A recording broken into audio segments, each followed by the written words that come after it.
Hello साथियों, welcome to royal study. दोस्तों, SSC GD constable 2024 के स्पेशल एग्जाम का नेक्स्ट एनालिसिस हम आपके लिए लेकर आ चुके हैं। आज 23 फरवरी 2024 को हम सेकंड शिफ्ट का एनालिसिस कवर करेंगे। इससे पहले हम फर्स्ट शिफ्ट का एनालिसिस आपको कवर करवा चुके हैं। अगर आपने वो वीडियोस नहीं देखे हैं तो यहाँ पर हम आई बटन पर लिंक दे देंगे या डिस्क्रिप्शन में भी आपको लिंक मिल जाएगी। आप जरूर उन वीडियोज़ को जाकर देख लीजिएगा। और अगर आप चाहते हैं कि इस वीडियो को आपको PDF फाइल मिल जाए तो आप एप्लीकेशन को और टेलीग्राम चैनल ग्रुप को ज्वाइन कर लीजिएगा। इन दोनों के लिंक आपको डिस्क्रिप्शन में मिल जाएगी। इससे पहले की जितनी भी PDF है हमने यहाँ पर डाल दी है।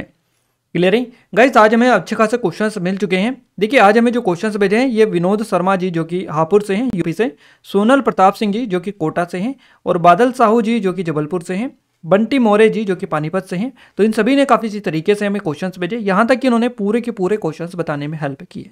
क्लियर है? तो आपका भी आने वाले दिनों में एग्जाम है तो आप हमें नंबर पर अपने क्वेश्चन जरूर से व्हाट्सअप करें। ये जो नंबर आपको दिखाई दे रहे हैं इन पर, ताकि हम आपको सटीक एनालिसिस दे पाएं। तो आइए स्टार्ट करते हैं गाइस। वीडियो को लाइक और चैनल को सब्सक्राइब जरूर से कर लीजिएगा। पहला क्वेश्चन आपका पूछा गया जीके जीएस करंट अफेयर का, शेफाली वर्मा किस खेल से संबंधित है? सही जवाब हो जाएगा क्रिकेट से इनका संबंध है शेफाली वर्मा का। शेफाली वर्मा ने सितंबर 2019 में दक्षिण अफ्रीका के खिलाफ महिला T20 मैच के साथ अपने अंतर्राष्ट्रीय क्रिकेट करियर की शुरुआत की थी। तब वे महज 15 साल की थी और नवंबर 2019 में वेस्टइंडीज के खिलाफ अंतर्राष्ट्रीय क्रिकेट में उन्होंने सबसे कम उम्र में अर्धशतक जमाने का रिकॉर्ड कायम किया था। तो ये पॉइंट काफ़ी ज़्यादा इंपॉर्टेंट है आपकी एग्जाम पॉइंट ऑफ व्यू से। जनवरी 2020 में शेफाली को ऑस्ट्रेलिया में होने वाले T20 विश्व कप के लिए भारतीय टीम में जगह दी गई थी और उसी साल BCCI board of control for cricket in India ने उन्हें केंद्रीय अनुबंध में शामिल किया था। इसके अलावा वर्ल्ड कप में शेफाली 161 के स्ट्राइक रेट के साथ तीसरी सर्वाधिक रन बनाने वाली क्रिकेटर रही है। तो इनके बारे में ये डिटेल जो भी बताई है सारी याद रखिएगा।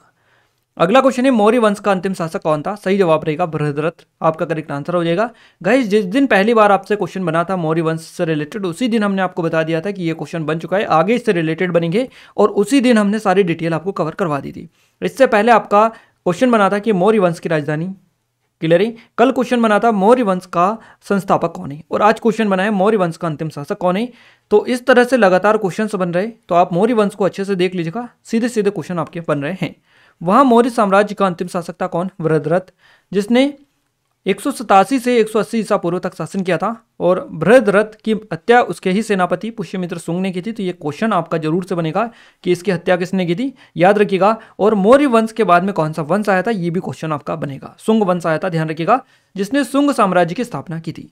बृहद्रथ सत्यधन्वन का उत्तराधिकारी था, जिसने 195 से 187 ईसा पूर्व के बीच में शासन किया था।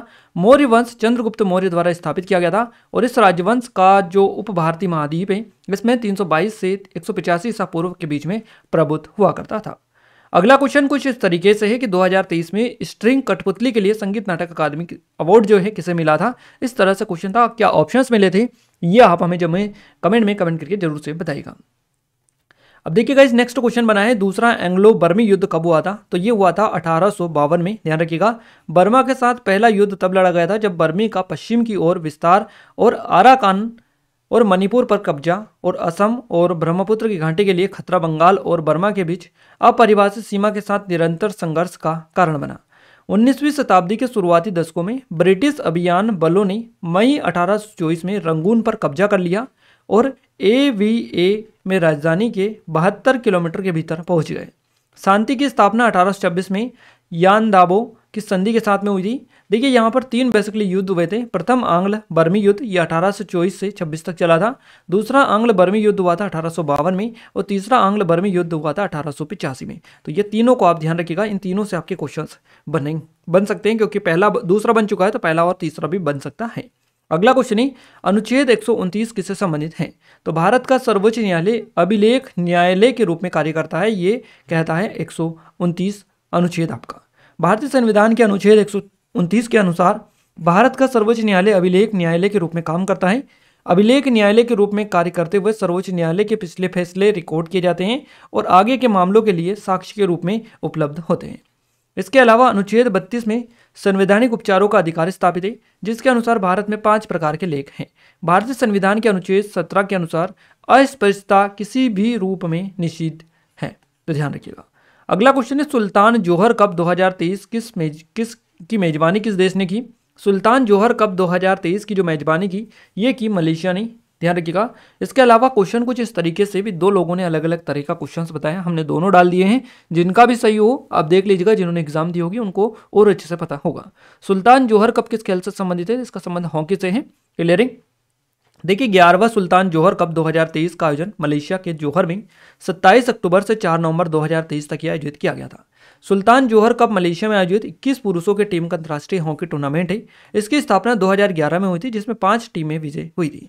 ग्रेट ब्रिटेन सबसे सफल टीम थी, जिसने 3 बार टूर्नामेंट जीता। भारत और ऑस्ट्रेलिया ने 2 बार टूर्नामेंट जीता, जबकि जर्मनी और मलेशिया ने 1 बार जीता है।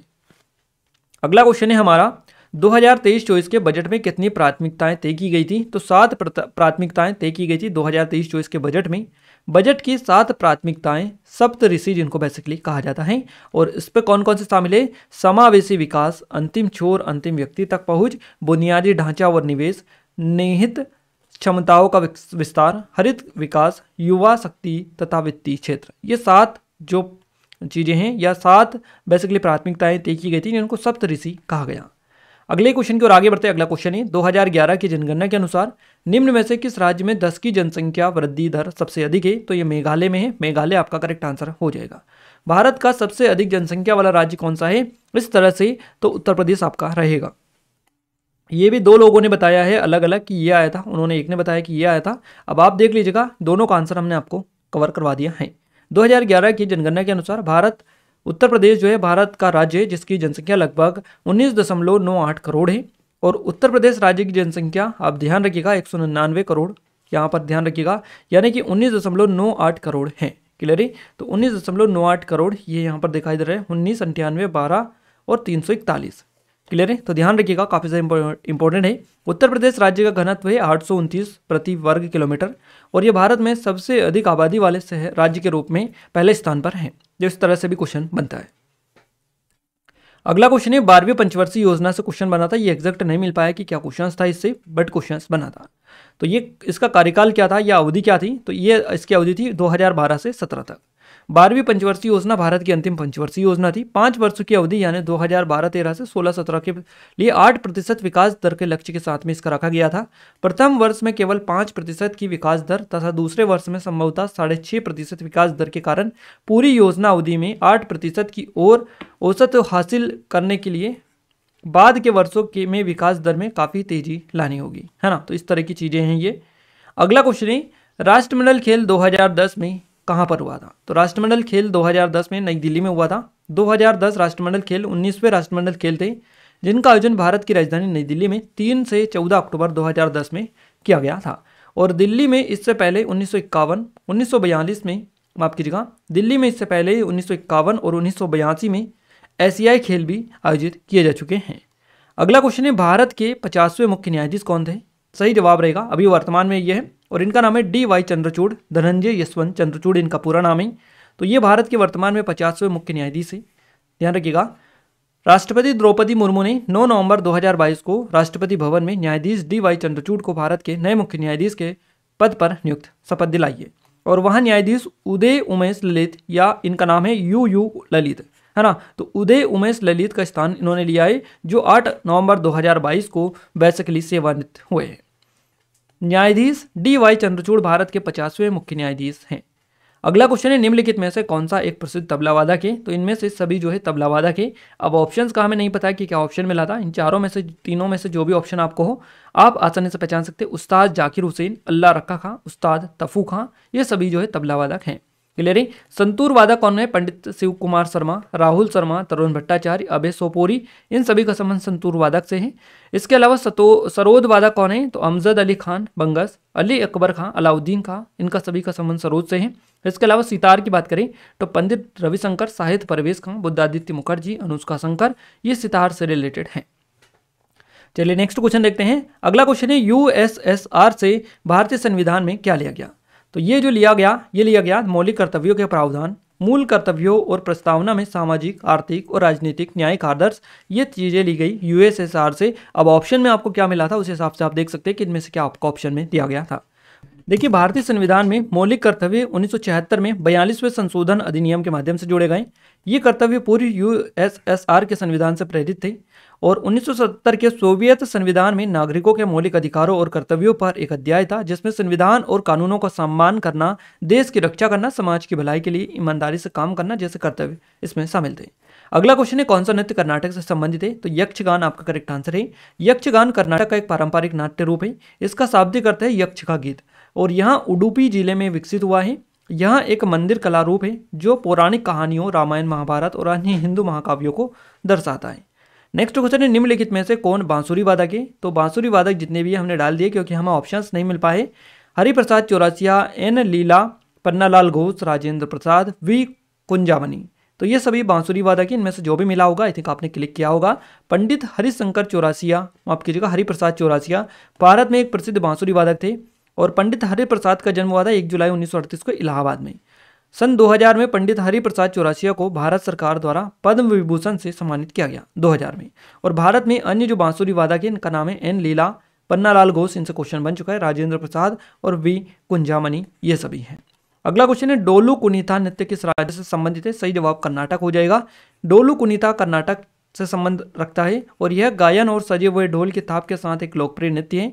यह नृत्य रूप मुख्य रूप से चरवाहे या कुरुबा जनजाति के पुरुषों के द्वारा किया जाता है। ढोल की तेज आवाज, त्वरित संचलन, समकालिक समूह संरचनाएं डोलू कुनीता की विशेषता मानी जाती हैं। अगला क्वेश्चन है, रण उत्सव कहाँ पर मनाया जाने वाला उत्सव है? तो गुजरात में मनाया जाता है रण उत्सव। भारत के कच्छ, गुजरात में एक उत्सव है। रण उत्सव सफेद रण के संगीत, नृत्य, प्रकृति सौंदर्य का 3 महीने लंबा आनंदोत्सव और पूर्णिमा में यहाँ आने पर इससे कहीं अधिक है।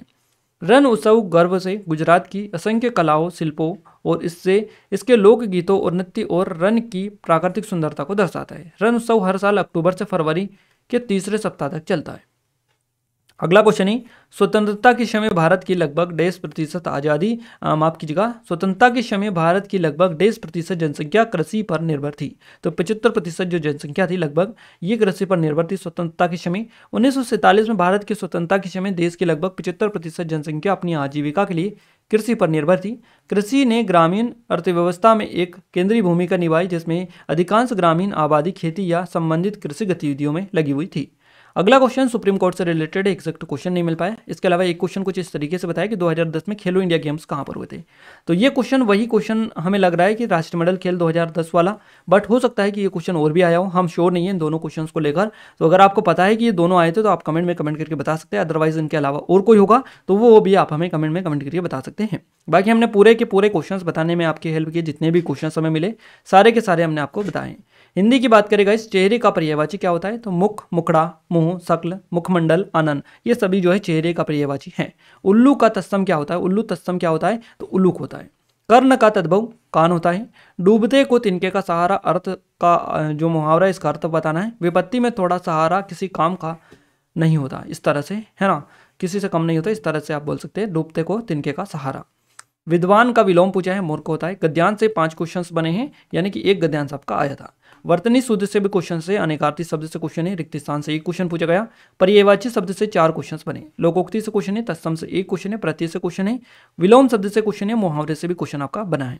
क्लियर है? मैथ्स में औसत से 2 क्वेश्चंस पूछे गए, SICI से 2 क्वेश्चन है, नंबर सिस्टम से 1 क्वेश्चन है, सरलीकरण से क्वेश्चन है, 2D 3D से 1 क्वेश्चन है, चाल दूरी से 1 क्वेश्चन आपका पूछा गया, रेलगाड़ी से क्वेश्चन बनाए, समय कार्य से 3 क्वेश्चन है, लाभ हानि से 2 क्वेश्चन आपके हैं, प्रतिशत से क्वेश्चन है, LCM SCF से 1 क्वेश्चन है, अनुपात से क्वेश्चन है, आयु से 1 क्वेश्चन है, बोडमास से 1 क्वेश्चन पूछा गया, विभाजितता जो है इससे 1 क्वेश्चन बना है, नाव धारा से क्वेश्चन आपका बना है। तो ये सारे टॉपिक आपके एग्जाम में पूछे गए जो हमने आपको बताए।